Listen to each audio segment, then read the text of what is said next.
India से cheap labour का देश। पिताजी क्या करते हैं? ड्राइवरी करते हैं। कचरे का ट्रक चलाते हैं। नमक के फैक्ट्री में मजदूरी करते हैं। ये आनंद कुमार जी हैं, ब्रिलियंट टीचर हैं। ये पढ़ाएंगे आज से आप लोगों को। सबसे बड़ा और सबसे लंबा छलांग हम ही मारेंगे।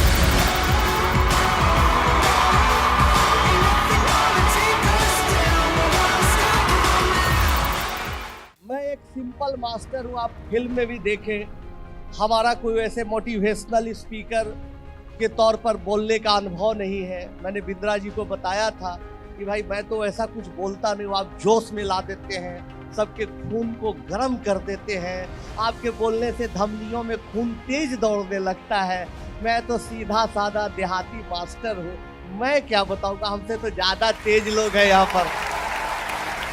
लेकिन बिंद्रा जी कहे बहुत अच्छी बात कि आप जो भी लाइफ में फील किया, जो भी आपको लगा कि सच है, वो आप 15-20 मिनट में हमारे साथियों से बातचीत करिए। तो दोस्तों, बहुत सारी कहानियां, 510 कहानियां हैं, उसमें से एक ही कहानी सुनाना चाहेंगे। सब कहानियां एक पर एक है। शशि नारायण की, भाई बेचारा छोटा सा सुसाइड कर लेता है, घर में गरीबी, कुछ नहीं, बहुत मुश्किल से जीता है, लेकिन शशि हिम्मत नहीं हारता। नहीं, गरीबी है तो लड़ेगा गरीबी से। समस्याएं तो जीवन में आती ही है, कुछ अच्छा करिएगा तो चैलेंजेज आएगा ही। आप बिना चैलेंज के कभी कुछ भी किसी को नहीं मिला है। आप सोचिएगा कि हाँ, बिंद्रा जी आपको समझा दिए कि 2 पॉपकॉर्न, एक छोटा एक बड़ा, आप भी दुकान पर सजा दीजिएगा और कहिएगा कि भाई खरीद लो और बड़ा आदमी बनेंगे। नहीं, आ जाएगा गुंडा। नया नया चैलेंज आएगा, जो सीख के जाइएगा उससे अलग चैलेंज आएगा। बड़ा सोच छोटा करने का मौका ही नहीं देगा। तो जीवन चुनौतियों से भरा हुआ है, इस बात का आप हमेशा ख्याल रखिएगा। आपका दुकान है बगल में, आप बड़ा छोटा पॉपकॉर्न सजाए हुए हैं, अच्छे से काम कर रहे हैं, मेहनत से काम कर रहे हैं, मकान मालिक को लगा कि भाई तो कमा रहा है, ए भाई कल आप दुकान खाली करें।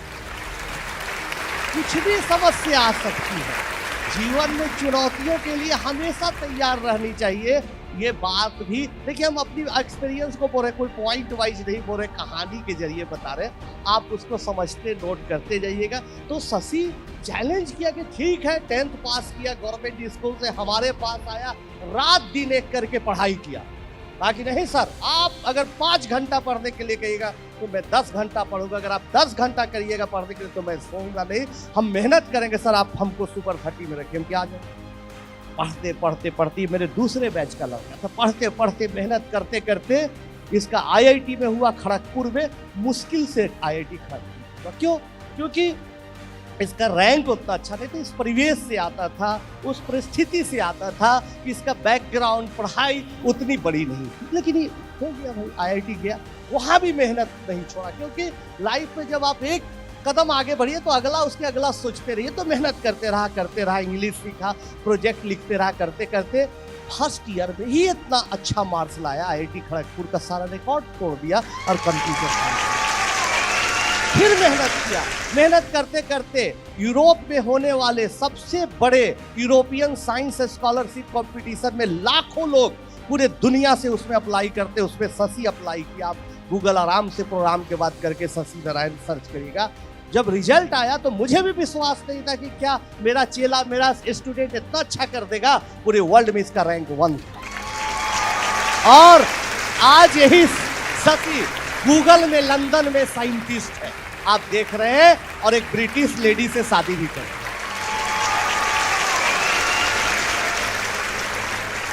मेरा भी जन्म आप फिल्म में देखे थे, बहुत गरीब घर में हुआ। पिताजी पोस्टल एम्प्लॉय थे, कैम्ब्रिज पे जो एडमिशन हुआ था उसकी खबरें बहुत जगह खबरें आई कि भाई आनंद कुमार के पास पैसा नहीं है, उनको मदद कर दीजिए, मदद करिए। कई बड़े बड़े अखबारों में कहीं कोई मदद नहीं। बहुत बार जीवन में ऐसी परिस्थिति आएंगी कि आपको लगेगा कि कहीं से कुछ भी जुगाड़ लग जाता तो बहुत अच्छा होता। फिल्म में आपको एक घटना याद होगी, जो मिनिस्टर साहब ने बुलाया था पैसे के, याद होगी। फिल्म में जितना मिनिस्टर साहब ने अच्छी एक्टिंग की थी उतना तो फिल्म में दिखाया नहीं। मिनिस्टर साहब बोले कि आ जाना, पैसे की जरूरत होगी आ जाना।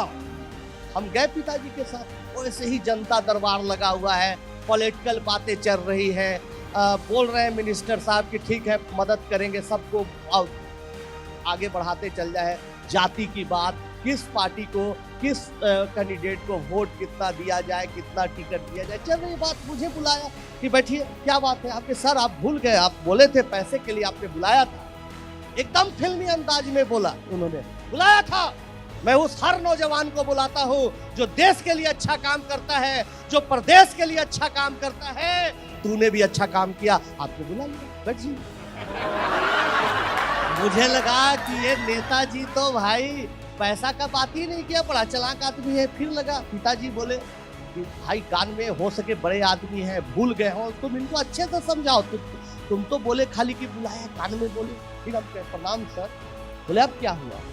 हम कि सर ऐसा है कि आपने बोला था पैसे के चक्कर में। बोला था पैसे के चक्कर में, पैसे के चक्कर में मत पड़ना। अच्छे अच्छे के लोगों को पैसे के चक्कर में बर्बाद होते देखा है। बड़े बड़े पॉलिटिशियन, IAS IPS जेल चले जाते हैं पैसे के चक्कर में। महात्मा गांधी पैसे के चक्कर में रहते थे, गौतम बुद्ध पैसे के चक्कर में रहते थे। पैसा के चक्कर में मत पड़ो, बैठो। हम कहते भाई ये तो एकदम फिल्म की तरह। जब फिल्म की कहानी लिखी जा रही थी, उस पर रिसर्च हो रहा था, तो हमारे डायरेक्टर थे विकास बहल जी या संजीव दत्ता स्क्रिप्ट राइटर, वो लोग बोलते थे कि भाई ये सब तो आपको फिल्म दिखाएंगे तो सब इसको फिक्शन समझेगा। ऐसा आपका जीवन में कई घटनाएं हैं कि सब पूछे लगेगा कि झूठ हो रहा है, लेकिन वाह क्या बात है, आपको तो ऑलरेडी कहानी फिल्म की। तब फिर तीसरी दफा हम लोग निराश होकर निकल रहे थे। पिताजी कहे बेटा एक बार और ट्राई लो, साफ बोलो इनको कि विदेश जाना है। हम बोले सर प्रणाम, मुझे विदेश जाना। कहाँ जाना है? हम सर इंग्लैंड जाना है, कैम्ब्रिज जाना। ओ इंग्लैंड जाओ, अमेरिका जाओ, जापान और जर्मनी भी जाओ, अच्छा अच्छा काम करो, लेकिन इस मिट्टी को जहां बिहार में तुम जन्मे हो कभी नहीं बोलना। इसी मिट्टी पर महावीर को कर्मभूमि रही है, गौतम बुद्ध को ज्ञान प्राप्त हुआ है, वापस यहाँ आके गिव बैक टू सोसाइटी करना जाओ। है फिल्म में इसी का अंश दिखाया गया, लेकिन क्लाइमेक्स फिल्म में नहीं दिखाया गया। फिल्म की अपनी एक छोटी सी उम्र होती है, टाइम होता है, उसी में दिखाया जाता है। फिर इसके बाद जो फिल्म में नहीं दिखाया गया वो पार्ट बता रहे हैं। हम पिताजी के साथ गए, बाहर गए, सड़क के उस तरफ चाय बिक रही थी, मंत्री जी के क्वार्टर के ठीक अपोजिट ठेले पर चाय बिक रही थी। हम पिता पुत्र चाय पी रहे थे। चाय वाला पिताजी से पूछा कि बेटा नौकरी मांगने गए थे क्या?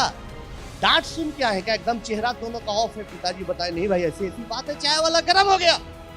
डट कौन भेज दिया इस मंत्री के पास आपको? कैसे गए? जो आदमी 3-4 महीने से मेरा उधार चाय मंगवा के पीता है, पैसा नहीं देता है, वो क्या आपको पैसा देगा? तो दोस्तों ये देश में बदलाव उसी वक्त आएगा जब आप लोग अच्छा व्यापार करेंगे। इस देश में बदलाव उसी समय आएगा जब आप लोग कोई नया इनोवेशन करेंगे। देश आपके सहारे है, राजनीतिज्ञों के सहारे नहीं है। इसको आप हमेशा नोट करिए। आप कितना अच्छा काम करते हैं ये महत्वपूर्ण है। आप कितना देश को टाइम देते हैं ये महत्वपूर्ण है। इसलिए आप इसको करिए, बहुत अच्छा है। बहुत बहुत धन्यवाद। बैठिए। फिर उसके बाद क्या हुआ? पिताजी इतने टेंशन में आ गए, इतने टेंशन में आ गए कि उनको लगने लगा कि भाई हम पैसा नहीं दे रहे हैं, बेटा का हवाई जहाज का किराया भी नहीं दे पा रहे हैं। बहुत दुखी रहते थे। हम लोग बार बार समझाते थे, दोस्त जैसे पिता थे कि अरे आप बेकार टेंशन में है, दिल्ली में पढ़ेंगे, पटना में पढ़ेंगे, कुछ अच्छा करेंगे, आप टेंशन नहीं लेंगे। लेकिन एकदम सडन हार्ट अटैक आ गया पिताजी का। पूरा बारिश हो गई थी, मुश्किल से हॉस्पिटल ले गए, वहाँ उनको मृत घोषित किया। तब माँ पापड़ बनाने लगी। उस समय देखिए दोस्तों ऑप्शन था, ये फिर एक अच्छी बात है।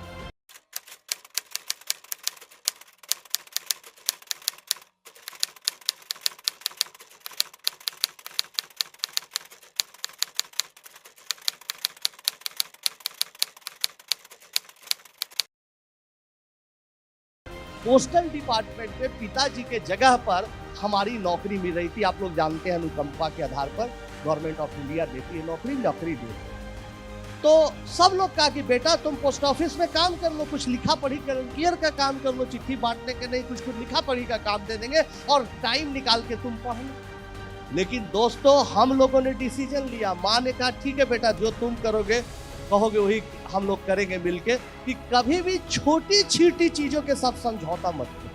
अगर आप छोटी छोटी चीजों के साथ समझौता कर लेते तो आज पोस्टल डिपार्टमेंट में एक एम्प्लॉय रहते, डाक विभाग में चिट्ठी का लेन देन कुछ करते रहते, भाई काम करते रहते। तो ही हम बता रहे हैं कि हमने सोचा नहीं अच्छा आगे करना है, पढ़ते रहना है। तब कोचिंग सेंटर में पढ़ाने का मौका मिला, वहाँ पर पैसा आने लगा, लोग बोले लगे चलो कोटा में तुमको ले जाते, वहाँ तुमको स्टार के तौर पर लॉन्च करते। क्या फिर एक लोभ आया कि लाखों करोड़ों कमा सकते हैं, बहुत कुछ अच्छा कर सकते हैं।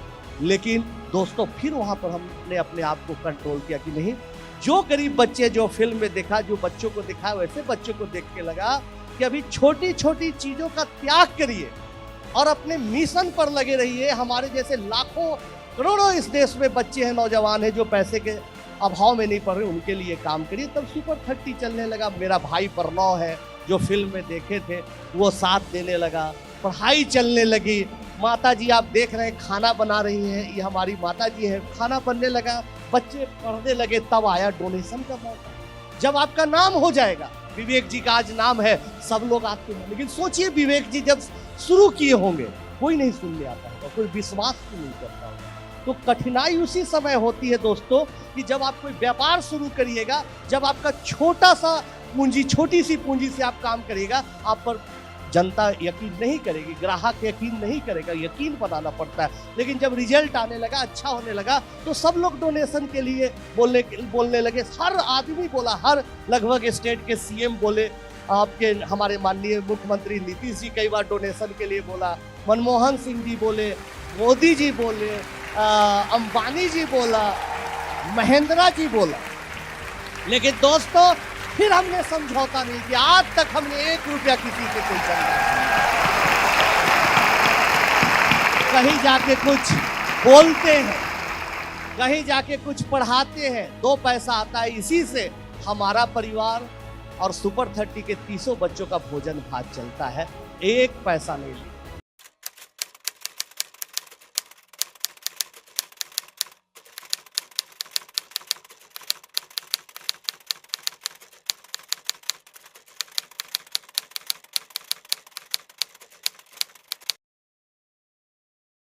आप ईमानदारी के साथ, बर्गर पिज्जा वाला फंडा के साथ, मकान बेचने वाला फंडा के साथ प्रोजेक्ट बना के अपना काम करिएगा, निश्चित तौर पर चलेगा। लेकिन जिंदगी इतनी आसान नहीं है। जो सबसे हिंदी पट्टी क्षेत्र में है, आपके साउथ में कम है, महाराष्ट्र में कम है, लेकिन हिंदी पट्टी क्षेत्र में है कि जलने वालों की संख्या बहुत ज्यादा है। इस बात से वो ज्यादा दुखी है कि भाई आपका बिजनेस क्यों फल फूल रहा है, उनका क्या कष्ट है मतलब नहीं है। तो बहुत सारे कोचिंग माफिया लग गए पीछे हमारे, भाई पटना कोचिंग एसोसिएशन का मेंबर बन जाओ, चंदा दे दो, इधर तुम ज्यादा फीस लेके पढ़ाओ, ये सुपर 30 का साधु बनने का नाटक छोड़ो। क्या क्या चला फिल्म में, तो आपने एक अटैक देखा, फिर वैसे वैसे 4-5 अटैक हम पर हुए। और हमारा सबसे भयानक अटैक था कि हमारा नॉन टीचिंग स्टाफ मुन्ना जब मुझे बचाने गया तो इसके पेट में यहाँ से यहाँ तक पूरा चाकू से फाड़ दिया गया और 5 दिन तक ये बेहोशी के हालत में था। सब लोग बोल रहे थे पटना मेडिकल कॉलेज में कि छोड़ दो पढ़ाना, छोड़ दो, क्या फायदा है इस काम करने से, छोड़ दो। उस समय तो एकदम निराशा हो गई, सब दोस्त परिवार रिलेटिव सब बोल रहा था। डॉक्टर ने अचानक बोले, मैं भी डर गया कि क्या करें, नहीं करें, छोड़ ही दे क्या। डॉक्टर ने बोला कि भाई इसको ऑपरेट करना पड़ेगा, बचाना मुश्किल है, हमको कम से कम 5-6 बोतल खून चाहिए। हम बोले खून, मेरे 300 बच्चों हॉस्पिटल में खड़ा था, बोला सर पहले मेरा ब्लड ग्रुप टेस्ट करिए, पहले मेरा ब्लड ग्रुप। तब लगा चाहे कितनी भी कठिनाई हो, कितना भी हमला हो, लेकिन मुझे इन बच्चों के लिए ही काम करना है। तो समस्या आपके पास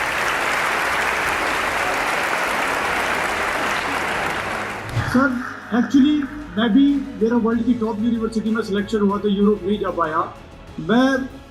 मैं भी एक कुछ कंट्रीब्यूट करना चाहता हूँ। मैं आपसे ये पूछना चाहता हूँ, इतना डिटर्मिनेशन, इतना डेडिकेशन, इतना पेशेंस कि अपनी पर्सनल हैप्पीनेस को सेक्रीफाइस करके आज पूरी दुनिया के लिए आप इतना बड़ा काम कर रहे हैं, इतना मोटिवेशन कैसे आ गया सर आपके अंदर? बहुत अच्छा सवाल है। बहुत बार हर इंसान को, आपको लगता होगा कि आजकल भी ऐसा हो सकता है कि कभी कभी मुझे भी निराशा होती है। ऐसा नहीं कि कोई आदमी, पहले तो दिमाग में आप ये रख लीजिए, कोई आदमी एकदम एब्सोल्यूट नहीं होता कि जिसको एकदम तकलीफों से लड़ने बहुत महान है, कोई ऐसा नहीं होता, सब नॉर्मल ही होता है। लेकिन मोटिवेशन आने का कई जगहों से आपको कारण खुद खोजना होगा। ऐसा नहीं कि कोई आपको बताएगा या कोई, हर का अलग अलग हो सकता है। हमारे पिताजी जब गुजरे थे तो फिल्म में एक दृश्य दिखाया होगा, आपने देखा होगा कि एक कोट सिलाने गए थे हम। वो अपने कोट को छोटा करवा के इंग्लैंड जाने वक्त हमको एक कोट देने के लिए दर्जी के पास गए थे हमारी माताजी के साथ, फिल्म में शायद आपको याद है। जब वो कोट सिला गया तो जाना था कैम्ब्रिज, कोट अलमारी में टांग दिया गया। पिताजी कह के अच्छा बेटा जब जाना तो इसको पहन के जाना। हमने कहा कि ठीक है भाई, पहन के जाएंगे।